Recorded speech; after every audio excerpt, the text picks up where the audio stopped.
Have you ever looked at a painting and there was something about it that just seemed off? And you weren't sure, like, you couldn't put your finger on it. Like, what was it? It bugged you. Or have you ever looked at a painting and it just was an amazing sight to behold, but you really wasn't sure why? Chances are composition had something to do with it, because the structure of the visual elements in a painting connect with the brain in humans, and we have preferences, we just do. I'm Artist Good when I'm in the studio today, and I wanted to chat about composition and why it matters. So for many painters, you don't even have to have a composition. It all depends on what your intention is. If you go to art school, you're going to learn about all the different types of compositions, and there's a lot. But if you have anything to do with design and preferences and wanting to impact the viewer in a strong way, and understanding, at least fundamentally, of composition and how it can serve you creatively, really can make a difference.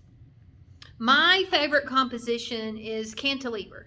Now, I'm a non-representational abstract painter, I'm a sports artist, and I'm a figurative artist. I do not paint hyper-realistically. I do not paint in the traditional academic way that you would formally be trained for the most part. But I do absolutely love a mastery of craft and understanding.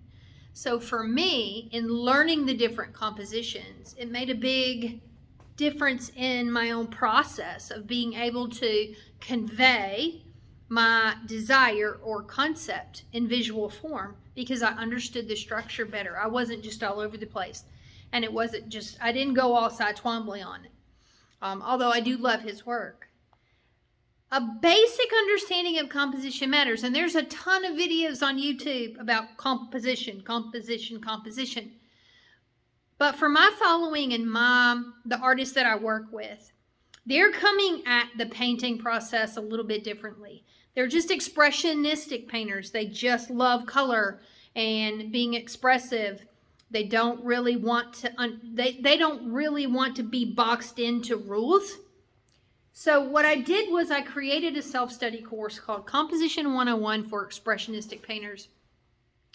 And it gives a quick overview of the major composition structures to be aware of. But then I choose my 8 favorites. The 8 compositions that I want to be aware of while I'm painting. If I want to paint Ardithian energy, which one could serve me the most creatively that way?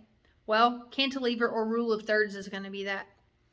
And then I also help beginners and emerging artists understand why focal point matters and things to avoid, and just to expand their toolbox, not in an academic sense per se, because academics do matter, but in a general understanding, and so that you can take that information and then apply it to your own process based on your desire and intention.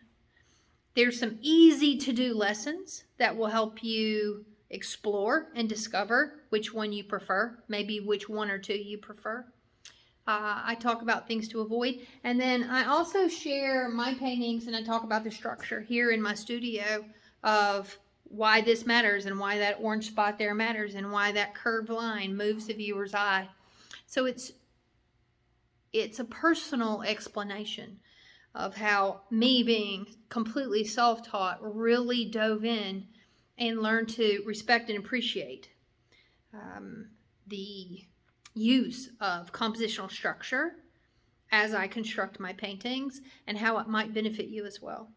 So I just wanted to pull up a chair today and chat about composition and why it does matter, because for many artists, composition and an understanding of how you build the visual elements in your work, so important if your intention is to impact the human heart of others through pigment and paint. If you simply just want to dive in and do all the things with all the color just for the fun of it, that's awesome. I'm going to cheer you on.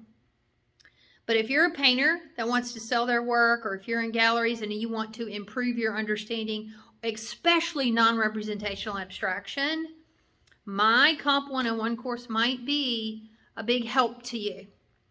reach out to me and let's chat if you're on the fence, because I love hearing where you are in your journey.